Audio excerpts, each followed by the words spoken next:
Medical college admission வாங்குறதுக்கு அவ 1000 நரகத்தை அனுபவிச்சிட்டு இருக்கோம். நீ போமா. டாக்டருக்கு படிக்கணுங்கிறது அதோட ஆசை இல்ல, கனவு, லட்சியம்.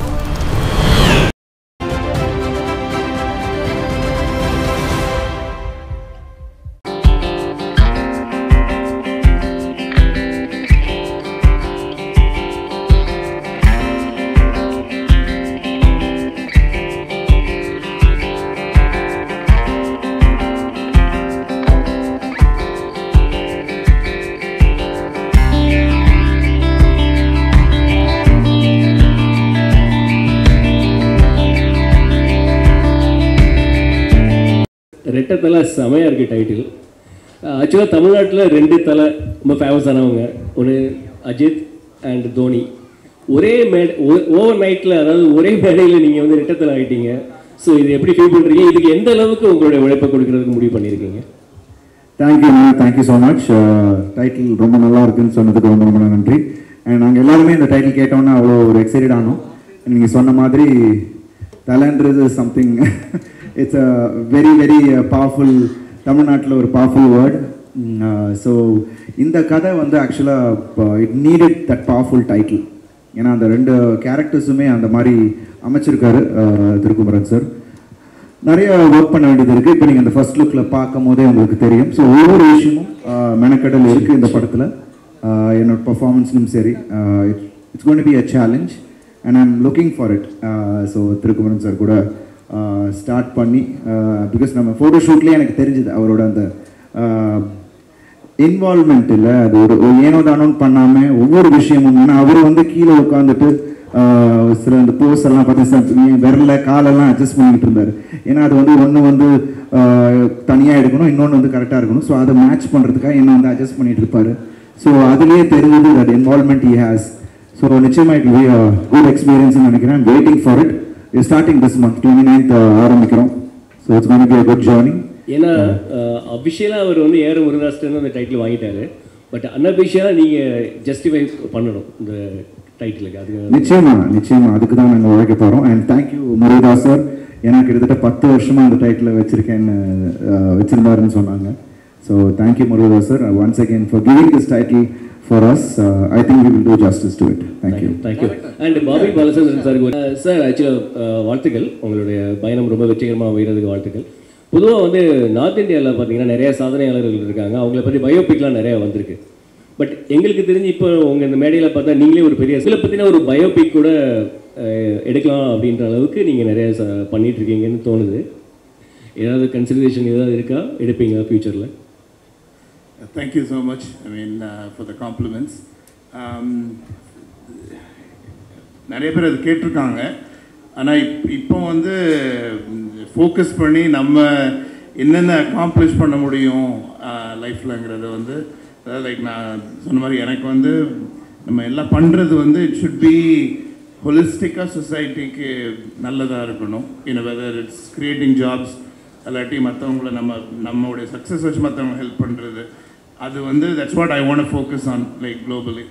ஸோ அது பண்ணுவோம். அதுக்கப்புறம் கடவுள் என்ன வச்சுருக்காருன்னு பார்ப்போம். At the right time maybe but இப்போ வந்து will focus on work.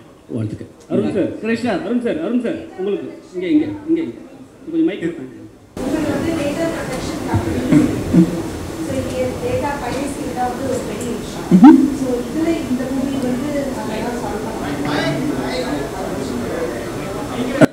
Yes, 1 minute. So அவங்களுடைய கொஸ்டின் வந்து டேட்டா பைரசி டீல் பண்ணுறீங்க உங்களுடைய பிஸ்னஸில், பட் அதை கனெக்ட் பண்ணி தான் இந்த மூவியில் கான்செப்ட் இருக்கா அப்படின்ற கேள்வி தான். அதாவது அவங்க கேட்ட கேள்வி வந்து உங்கள் கம்பெனி வந்து டேட்டா ப்ரொடெக்ஷன் கம்பெனி, இந்த படத்தோடைய பைரசிலேருந்து ப்ரொடெக்ட் பண்ணுமான்னு கேட்குறாங்க. ஸோ அதாவது when you think about data, நான் இது ரொம்ப டெக்னிக்கலாக போக விரும்பலை. டேட்டா வந்து it's the most powerful asset in today's world, right? நம்ம கம்யூனிகேட் பண்ணுறது, நம்ம எப்படி இன்ஃபர்மேஷன் ஸ்டோர் பண்ணுறோம், பெரிய கம்பெனிஸ் நம்ம emails and WhatsApp like through mobile எல்லாமே டேட்டா பேஸ் பண்ணி தான். there's a lot of complexity around dealing with data. அதாவது கிரிமினல்ஸ் கூட நம்ம இப்போ வந்து use data to perpetrate crimes, terrorists use that, like companies use it for analysis. படத்தில் வந்து இப்போ மார்க்கெட்டிங் பண்ணணும்னா it's based on data, like எப்படி பண்ணுறோம் அப்படிங்கிறது. இதில் வந்து டேட்டாவில் வந்து நீங்கள் கேட்காம நிறைய இஷ்யூஸ் இருக்குது.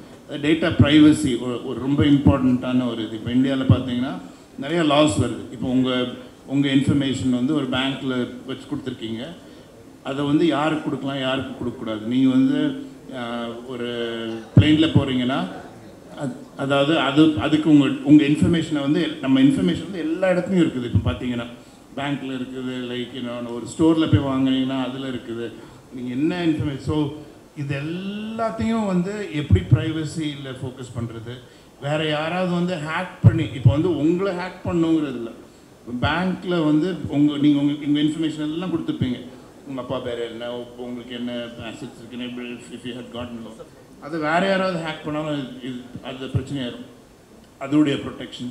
So there is multiple. அதாவது இப்போ லிட்டிகேஷன் அமெரிக்கா மாதிரி ஒரு கண்ட்ரியில் வந்து பெரிய பெரிய லிட்டிகேஷன் நடந்துட்டு தான் இருக்குது. லைக் இப்போ ஒரு ஆப்பிள் வந்து சாம்சங்கை சூ பண்ணுறதோ, லைக் அதாட்டி ஒரு பேங்க் இன்னொரு பேங்க், லைக் இது வந்து ரொம்ப இதாக நடந்துட்டுருக்கு. அதில் எல்லாத்துலேயுமே டேட்டா ஃபோக்கஸாக இருக்குது.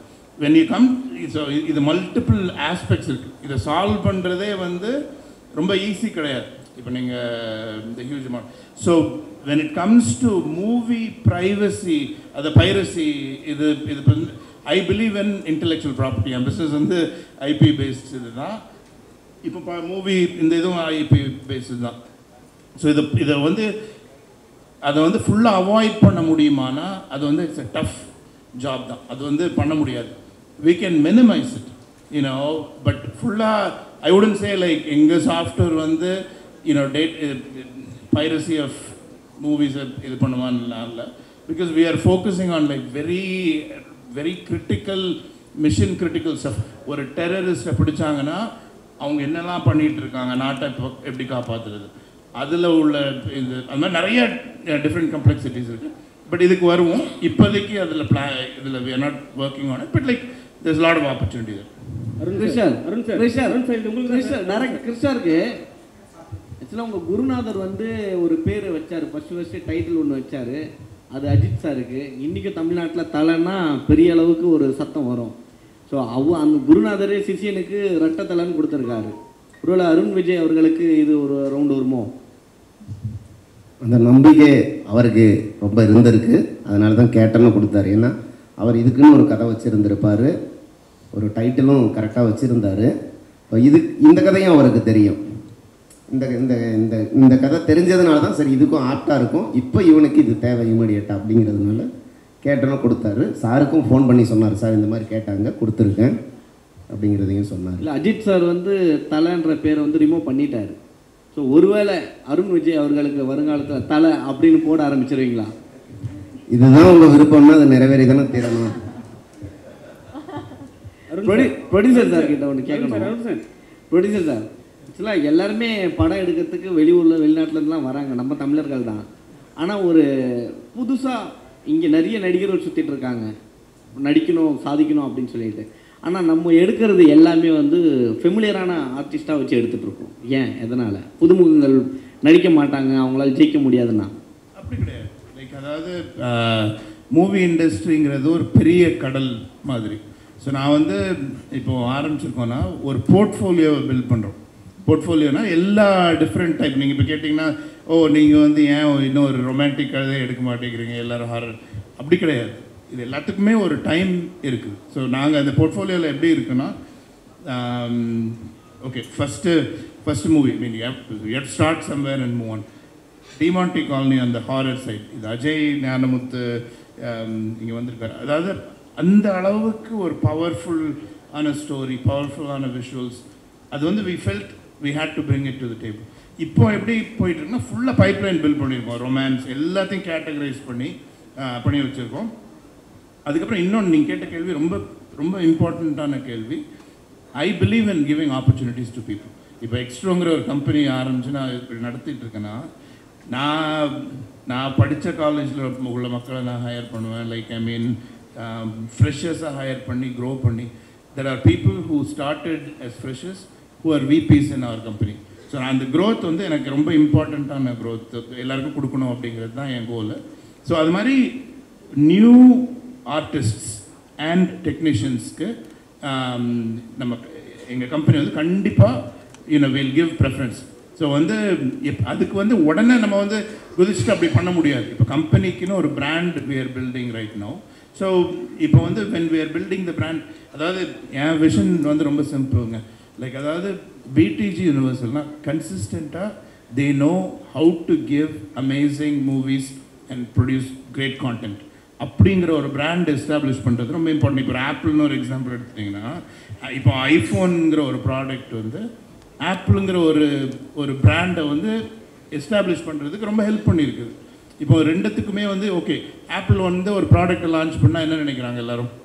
அது சூப்பராக தான் இருக்கும், எவ்வளோ காசு கொடுத்து வேணாலும் வாங்கலாம் அப்படின்னு தானே நம்ம நினைக்கிறோம். அந்த மாதிரி ஒரு பிராண்ட் பிடிஜி யூனிவர்சல் க்ரியேட் பண்ணும். அது வந்து அமேசிங் ப்ராடக்ட்ஸை வச்சு பண்ணால் தான் முடியும், அமேசிங் மூவிஸ் வச்சுட்டு. ஸோ இனிஷியலாக like we've obviously done 3. We have a full-on pipeline for variety of different things. So நாங்கள் வந்து we've created things where like new actors or actresses or technicians or music, like எல்லாருமே வந்து they can submit their request to us. நாங்கள் வந்து எங்கே கரெக்டான script எந்த கரெக்டான இதில் ஃபிட் ஆகிறாங்களோ கண்டிப்பாக we'll give them opportunity. That is definitely an important part of building an amazing company. இல்லை சார், நம்ம இன்னொரு படம் பார்க்கும்போது உங்களுக்கு தெரியும் சேஞ்ச் இருக்குது. அது உங்களுக்கு படம் பார்க்கும்போது தெரியும் ஏன் அது ஒன்றா இருக்குன்றதும் உங்களுக்கு தெரியும். ஐ திங்க் படம் ஸ்கிரிப்டாக வரும்போது உங்களுக்கு புரியும் இருக்குது. சார் டைட்டில் பற்றி தான் ஒரு கேள்வி. என்ன சொல்லிட்டீங்க என்னென்னா, இது வந்து நடித்த ஒரு படம் ஒன்று இருக்குது சரிங்களா. அதில் வந்து நீங்கள் கொஞ்சம் டவுனில் இருந்தீங்க, ஆனால் அவர் கூட நடித்த பிறகு வேறு லெவல் ஆகிட்டீங்க. அவருக்கு எவ்வளோ ஃபேன் பேஸ் இருக்கோ அதே மாதிரி உங்களுக்கு லெவலும் இப்போ அதிகமாகிடுச்சு சரிங்களா. இப்போ அதனால வந்து தலைன்னு போட்டால் படம் வந்து நல்லா எடுத்துக்கும், அவங்க தலை ரசிகர்லாம் வந்து நம்ம கவர் பண்ணலான்னு சொல்லிட்டு ஒரு பிளானில் பண்ணுறீங்களா? அது வந்து அவர்கிட்ட கேளுங்க. அது அப்படி கிடையவே கிடையாது. ஏன்னா இது வந்து படத்துக்கான ஒரு டைட்டில். ஸோ நிச்சயமாக ஐ திங்க் அது வந்து நீங்கள் படம் பார்க்கும்போது அந்த படமே சொல்லும், அதுக்கான ஒரு விஷயத்த சொல்லும். ஸோ அஃப்கோர்ஸ் நீங்கள் சொன்ன மாதிரி ஒரு ஸ்டேஜுக்கு அப்புறம் தலை ஃபேன்ஸ் ஸ்டார்டட் லைக்கிங் மீ. என்னை வந்து விரும்ப ஆரம்பித்தாங்க, என்னை வந்து ஆதரித்தாங்க. அவங்க மட்டும் இல்லை, எல்லா தரப்பின ஃபேன்ஸுமே என்னை வந்து சப்போர்ட் பண்ணாங்க. ஸோ அவங்க இல்லை, எல்லா ஃபேன்ஸும் இல்லைன்னா நான் இங்கே இல்லை. ஸோ இங்கே நான் இருக்கிறது எல்லாரையும் என்டர்டெயின் பண்ணுறதுக்கு, என்னால் என்ன புதுசாக ஒவ்வொரு படத்துலையும் வித்தியாசமாக பண்ண முடியும் அப்படின்றத நான் அவங்கள எக்ஸைட் பண்ணக்கூடியவளை என்ன என்னால் பண்ண முடியுன்றது தான் நான் பண்ணிக்கிட்டு இருக்கேன். ஸோ அதுக்கான வரவேற்பு அவங்க கொடுக்குறாங்க. ஸோ நிச்சயமாக அந்த உழைப்பு என்னோடய ஒவ்வொரு படத்துலையும் இருக்கும். அதே மாதிரி இந்த படத்துலையும் அதுக்கான உழைப்பு இருக்கும். ஸோ அதுக்கப்புறம் நீங்கள் அந்த டைட்டிலுக்கான விஷயம் நீங்கள் உங்களுக்கு புரிஞ்சுக்கிட்டு சார், இந்த படத்தில் பேர் பாடியும் நடிச்சிருக்கீங்க, பேக்கில் வந்து அது மாதிரி இருக்குது. ஏன் எதனால் இந்த பேர் பாடியாக நடிக்கணும்? ப்ளஸ் இந்த ஸ்டில்ஸ்லாம் நீங்கள் பார்த்தீங்கன்னா கிறிஸ்டின் கோயிலில் போனீங்கன்னா இது மாதிரி ஸ்டில்ஸை வந்து போட்டிருப்பாங்க, பேர் பாடியாக சம்திங் விஷயம் காட்டியிருப்பாங்க. ஸோ அதில் ஏதாவது குறிக்கிற மாதிரி இதாக இருக்கா? இல்லைங்க, நான் சார் சொன்னாங்கல்ல, திருக்குறள் சார் சொன்ன மாதிரி இட்ஸ் ஒரு பெயிண்டிங்லேருந்து தான் அது ஒரு இன்ஸ்பயர் ஆனார். அவர் ரோமன் பெயிண்டிங்லேருந்து தான் அது வந்து இன்ஸ்பயர் ஆனார். ஸோ அது அவர் என்கிட்ட காட்டும் போது சார் இந்த மாதிரியான ஒரு ரெஃபரன்ஸ் தான் என்கிட்ட காமிச்சார். நான் ஃபஸ்ட்டு சார் அது நீங்கள் அப்படியே பண்ண முடியாது, ஏன்னா நீங்கள் வந்து அப்படி பண்ணிங்கன்னா அதுக்கு ஒரு பெரிய ஆப்போசிஷன் பார்ட்டி வந்துடும். அதை ஒரு மறைமுகமாக நம்ம ஒரு விஷயம் ஒன்று பண்ணுவோம்னு சொல்லிட்டு தான் வெங்கட்ராம் சார் ஷூட் பண்ணார். அண்ட் இன்றைக்கி இந்த அவுட்புட் அதனால் கிடைச்ச ஒரு விஷயம். அண்டு 2 பேர் சொன்னார்ல, 2 மிருகங்கள் சண்டை போடுற மாதிரி இருக்கணும்னு சொல்லி ஐ ஃபெல்ட் அது ஒன்று கிடச்சிச்சு இந்த ஃபர்ஸ்ட் லுக்கில். ஸோ இன்றைக்கி நீங்கள் அப்ரிஷியேட் பண்ணி அதை பற்றி பேசும்போது ரொம்ப சந்தோஷமாக இருக்குது. இன்றைக்கி ஆடியன்ஸ் இன்றைக்கி ரிலீஸ் ஆகிருக்கு. இன்றைக்கி நான் இன்னும் ஃபோனை ஓப்பன் பண்ணல, ஓப்பன் பண்ண தான் தெரியும் அதோட comments. So thank you for that. Thank you sir. உங்களுக்கு வந்து நீங்கள் வந்து வில்லனா ரொம்ப நாள் ஹீரோவாக பண்ணியிருந்தீங்க. தலையோட படத்தில், அஜித்தோட படத்தில் நடிச்சிங்க. அவர்கிட்டருந்து இப்போ ரெட்டத்தலைங்கிற இந்த டைட்டில் பார்த்தோன்னே உங்களுக்கு கால் வரும் அப்படின்னு நினைக்கிறீங்களா? ஏன்னா அவருக்காக நீங்கள் வந்து உங்கள் கேட்டர்லேருந்து இறங்கி நடிச்சு கொடுத்தீங்க வில்லனா. ஆனால் அது உங்களுக்கு நல்ல பேர் சொன்ன மாதிரி ஏற்படுத்தி தந்தது. இப்போது தலை இதை எப்படி எடுத்துப்பார், அதாவது அஜித் எப்படி எடுத்துப்பார்? உங்களுக்கு அந்த ஃபோன் பாராட்டு வரும் அந்த டைட்டில் பார்த்தோன்னே? ஏன்னா எனக்கு தோணுச்சு பார்த்தோன்னே, ஏன்னா அஜித்தும் உங்களை மாதிரி ஒரு நல்ல ஹியூமன் பீயிங், எப்படி எதிர்பார்க்குறீங்க? நிச்சயமாக அவர் I think first look appreciate பண்ணுவார். பார்த்துருந்தா கண்டிப்பாக அதை அப்ரிஷியேட் பண்ணுவாருன்னு நினைக்கிறேன். அண்ட் அஃப்கோர்ஸ் டைட்டில் பார்த்தோன்னே அவர் டக்குன்னு ஒன்று யோசிப்பார், ஓ பரவாயில்லையே அப்படின்னு ஏதோ யோசிச்சிருப்பாருன்னு நினைக்கிறேன். பட் படம் வரும்போது I'm sure it will be appreciated and சந்தோஷமாக இருக்குது அண்ட் ஜஸ்டிஸ் பண்ணுவோன்னு நம்புகிறேன். டைரக்டர் சார் இல்லை இதில் வந்து ரெட்டத்தலை தானியா ஹோப்பு கூட இருக்கிற தலைக்கு அதிக ரொமான்ஸ் சீனா மாற்றி இல்லை அப்பா அம்மா சாரி சித்தி, ஏன்னா அவங்க பேரை மனப்பாடம் பண்ணி இவங்கள நல்லா தெரியும். தானியா ரவிச்சந்திரன் அவங்க கூட உள்ள தலைக்கு ரொமான்ஸ் ஜாஸ்தியா, சித்தி கூட உள்ள தலைக்கு ரொமான்ஸ் ஜாஸ்தியா? ஏன்னா நீங்கள் மிருகன் வேற சொல்லிட்டீங்க ரெண்டு பேருமே, அதாவது ரெண்டு தலையுமே. யார் கூட ரொமான்ஸ்? ஏன்னா இங்கே வீரம் நல்லா தெரியுது ஸ்க்ரீன்லேயே. ரொமான்ஸ் யார் கூட ஜாஸ்தி? இவ்வளவு கேள்விக்கு பதில் சொல்கிற அளவுக்கு நான் படிக்கலைங்க. கஷ்டமானதாக இருக்குது. Sir Arunji sir, one more question. சரிங்க சார், நீங்கள் ஒரு ஃபிட்னஸ் ஃப்ரீக்கு. ஸோ உங்களுக்கு வந்து ஃபிட்னஸில் இவங்க தான் ரொம்ப இன்ஸ்பிரேஷன் அப்படின்னா யார் சார்? அண்ட் வந்து உங்களுடைய கேரக்டரில் வந்து ஓ மை டாக் படத்தில் இருக்கட்டும், ஊல்வரின் ஹியூ ஜாக்மனோட அந்த ரெஃபரன்ஸ் வந்து இருக்கும். அதே மாதிரி என்ன இருந்தாலே நீங்கள் சவுத் பண்ணுறதா இருக்கட்டும், சில ரன்னிங்காக இருக்கட்டும், அதெல்லாம் பார்க்கும்போது எங்கேயோ அதுதான் இருக்கோ அப்படின்ற ஒரு சின்ன ஒரு இன்ஸ்பிரேஷன் இருக்கும்னு தோணுச்சு. ரைட்டாக உங்களுடைய ஃபிட்னஸ் ஃப்ரீக்கு யார் இன்ஸ்பிரேஷன்? இல்லை, இன்ஸ்பிரேஷன் அப்பாவே இருக்காங்க. நீங்கள் காளி படம்லாம் பார்த்துருக்கீங்கல்ல, அப்பா ரஜினி சார் பண்ண படத்துலலாம் அவங்க அப்படி யூஸ் டு ஒர்க் அவுட். இன்னமும் நான் வந்து அப்பாவோட டம்பிள், அதாவது நம்ம நார்மல் டம்பிள் இல்லை, அந்த காஸ்ட் பண்ணுவாங்கள்ல, அயனில் இருக்கும், ஒரு ஃபுல் மோல்டு வச்சு ஒன்று, அது 2 வச்சு பண்ணுவாங்க. அவங்களோட கார்லகட்டெல்லாம் வீட்டில் இருக்கும் அந்த டைம். ஸோ நிறைய பேர் இன்ஸ்பிரேஷனாக இருக்குங்க. எம்ஜிஆர் சார் வாஸ் அந்த டைம்லேருந்தே அவரோட ஃபிசிக்கை பார்த்து ரசித்தவங்க நிறைய பேர் இருக்காங்க. ஸோ அதுலேருந்து நிறைய பேர் இருக்காங்க. ஒரு காலகட்டத்திலையும் ஒருத்தர் கமல் சார் பயங்கரமான ஒரு இன்ஸ்பிரேஷனாக இருந்திருக்காங்க. பட் நான் வந்து இன்ஸ்பயர் ஆனது ரித்திக் ரோஷன். அண்ட் இங்கே நம்ம பாலிவுட்டில் சொல்லணுன்னா அவர், because I really like the way he was presented. அவர் ஃபர்ஸ்ட் படத்துலேயே அவர் வந்த விஷயம், ஏன்னா அதெல்லாம் நான் என்ட்ராகிறதுக்கு முன்னாடி அது நடந்தது. ஸோ அப்போ அது ஒரு பெரிய இதுவாக பேசிகிட்டு இருந்தாங்க. ஸோ அதுலேருந்து எனக்கு முன்னாடிலேருந்து எனக்கு ஃபிசிக்கல் ஆக்டிவிட்டீஸ்லேயும் உடம்பு நல்லா வச்சுக்கணுன்றதுலேயும் எனக்கு வந்து இன்ஸ்பிரேஷன் இங்கே வீட்டில் இருக்கும் போது. ஸோ அது ஒரு இதுவாக ஆயிடுச்சு எனக்கு. அண்ட் ப்ளஸ் நிறைய பேர் இருக்காங்க ஹாலிவுட்டில் பார்த்தீங்கன்னா, சிலோசிஸ் ஸ்டாலினாக இருக்கட்டும், இல்லை நம்ம அர்னால்ட் ஷ்வார்ஸ்நெகராக இருக்கட்டும், எல்லாருமே அந்த போஸ்டர்ஸை வச்சு தான் நம்ம போயிட்டு இருந்தோம். So that's huge inspiration is there. And plus ஒரு ஆக்டருக்கு ஐ திங்க் நான் வந்து ஆக்ஷன் எனக்கு ரொம்ப பிடிக்கும். ஸோ ஐ திங்க் ஒரு ஆக்டருக்கு ஒரு முக்கியமான ஒரு விஷயமா ஐ திங்க் ஃபிசிக் இருக்கணும். ஏன்னா பிகாஸ் அது நிறைய விஷயங்கள் நமக்கு ஈஸியாக பண்ண முடியுது இல்லை. ஸோ அது நான் மைண்டில் வச்சு தான் I really love maintaining. So எல்லோரும் சொன்னாங்க இவ்வளோ வருஷம் எப்படின்னா, it's actually I love doing it and I keep doing it. That's all. Producer sir கேட்டோம் சார், நீங்கள் பேசும்பொழுது இதுலேயே தமிழ்நாட்டிலேயே வந்து சுப்ரீம் ஸ்டார் சரத்குமார் இன்னமும் அப்படி தானே வச்சுருக்காரு. ப்ரொடியூசர் கிட்ட கேட்குறேன், இல்லை நீங்கள் அப்போ தான் மெயின்டைன் பண்ணிட்டு இருக்கீங்க. நம்ம தமிழ்நாட்டிலேயே நம்ம ஹீரோக்கள் நிறைய பேர் மெயின்டைன் பண்ணுறாங்க. அதில் குறிப்பாக பார்த்தீங்கன்னா சரத்குமார் சார் இருக்கார். ஏன் அவரை சொல்லாமல் நீங்கள் பாலிவுட் அந்த சைட்லாம் போயிட்டுருக்கீங்க?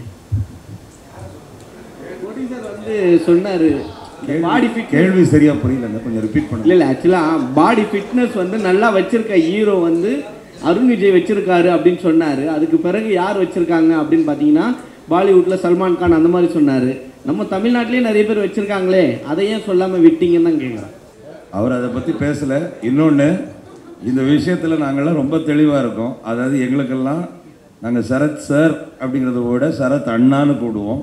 அவர் வந்து காலாகாலமாக எங்கள் எல்லாருக்கும் வந்து ஒரு முன்னோடி. ஓகே, எப்படி தமிழ் சினிமாக்குள்ளே வந்து ஃபிட்னஸ் எவ்வளோ முக்கியங்கிறது வந்து ரொம்ப பவர்ஃபுல்லாக வந்து அதை நிரூபித்தவர் வந்து அவர் இப்போ நீங்கள் இப்போ சொல்லி காட்டுறதுனால நாங்கள் வந்து அதை ஆமாம் அது 100% கரெக்டுன்னு நாங்கள் வந்து சொல்கிறோம்.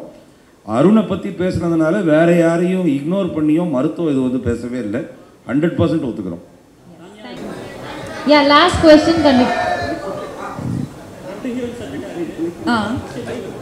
கேட்கல கண்டிப்பா இருக்கு.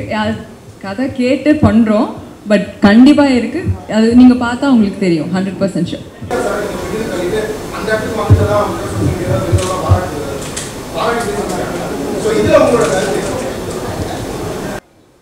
பாராட்டுகளுக்கு நன்றி. ஆனால் நீங்கள் முன்னாடி சொன்ன விஷயம் அப்படி கிடையாது. ஐ திங்க் இது எனக்கு ஒரு பெரிய மிகப்பெரிய ஒரு எக்ஸ்பீரியன்ஸ் பாலா சார் மாதிரியான ஒரு டிரெக்டர் கூட ஒர்க் பண்ணது. அண்ட் என்னை பொறுத்த வரைக்கும் சிரமமாகவே தெரியல. ஏன்னா அது வந்து விருப்பப்பட்டு ஒரு விஷயத்தை நம்ம பண்ணும் போது எந்த நேரத்துலையும் எனக்கு ஒரு சின்ன ஒரு சிரமம் கூட எனக்கு தெரியுது. Because I loved each and every day, each and every minute, ஒவ்வொரு செகண்டும் அவர் கூட ஒர்க் பண்ணது எனக்கு அவ்வளோ ஒரு பெரிய எக்ஸைட்டிங்கான எக்ஸ்பீரியன்ஸாக இருந்தது. கண்டிப்பாக படம் வரும்போது அது ஒரு வேறு ஒரு விஷயம் உங்கள் எல்லாருக்கும் ஒரு வேறு ஒரு பரிமாணத்தில் கண்டிப்பாக பாலா சார் உங்களுக்கு எல்லாருக்குமே தெரியும். பட் அது ஒரு வேறு ஒரு விஷயம் ஒன்று கொண்டு வந்திருக்காரு. I am excited and I am sure ஆடியன்ஸுக்கும் அது ஒரு பெரிய எக்ஸைட்மெண்ட்டாக இருக்கும். ஸோ தேங்க்யூ ஸோ மச், உங்கள் அப்ரிசியேஷனுக்கு நன்றி. But all the actors are phenomenal. ஒவ்வொரு விஷயத்துலையும் அவங்கவுங்க ஃபினாமினல். ஸோ எனக்கு இந்த வாய்ப்பு கிடைச்சதுக்கு இறைவனுக்கு நன்றி, பாலா சாருக்கு நன்றி. தேங்க்யூ.